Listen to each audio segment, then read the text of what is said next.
Yesterday, 4 of these extraordinary Americans were killed in an attack on our diplomatic post in Benghazi.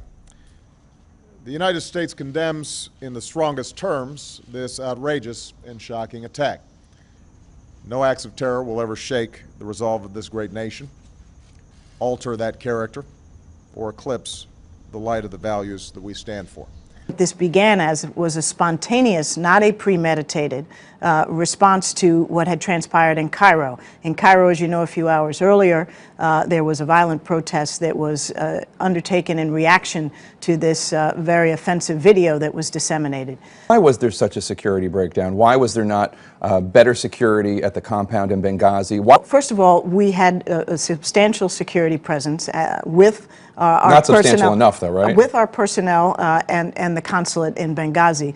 Tragically, 2 of the 4 Americans who were killed were there providing security. That was their function. And indeed, there were many other colleagues who were doing the same with them. It obviously didn't prove sufficient to the nature of the attack and sufficient in that moment. First of all, let's be clear about what transpired here. What happened this week in Cairo, in Benghazi, and many other parts of the region Tunisia, Khartoum, was a direct result of a heinous and offensive video that was widely disseminated, that the U.S. government had nothing to do with, which we have made clear is reprehensible and disgusting. We have also been very clear in saying that there is no excuse for violence. That we have condemned it in the strongest possible terms. We are closely watching what is happening in Yemen and elsewhere, and we certainly hope and expect that there will be steps taken to avoid violence and prevent the escalation of protests into violence.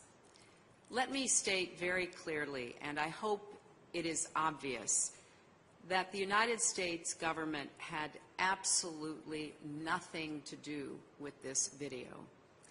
We absolutely reject its content and message.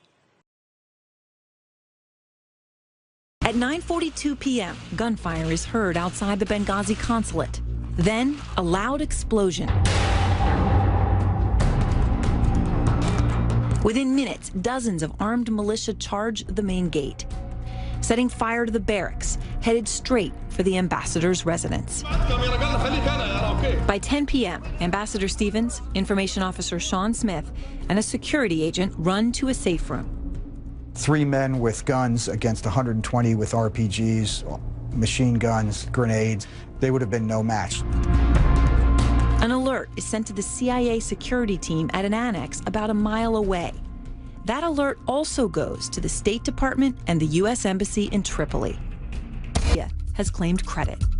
If there was any thought that this might have been a spontaneous uprising, well, this clearly put that to rest. Using a cell phone, Chris Stevens calls Deputy Mission Chief Gregory Hicks at the embassy. And he said, "Greg, we're under attack." At about 1 o'clock a.m., an eyewitness captures a man being pulled from the smoke-filled consulate on video.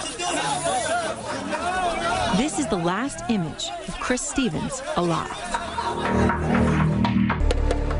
By 4 a.m., Glenn Doherty and Tyrone Woods team up at the CIA annex. They're protecting at least 30 Americans against overwhelming odds. Then, the final blow. The full-on assault comes between 4 and 5 a.m. Libya time. And there were 3 mortars that were dropped that hit the roof of the building. It was overwhelming injuries. Glenn Doherty and Tyrone Woods are killed.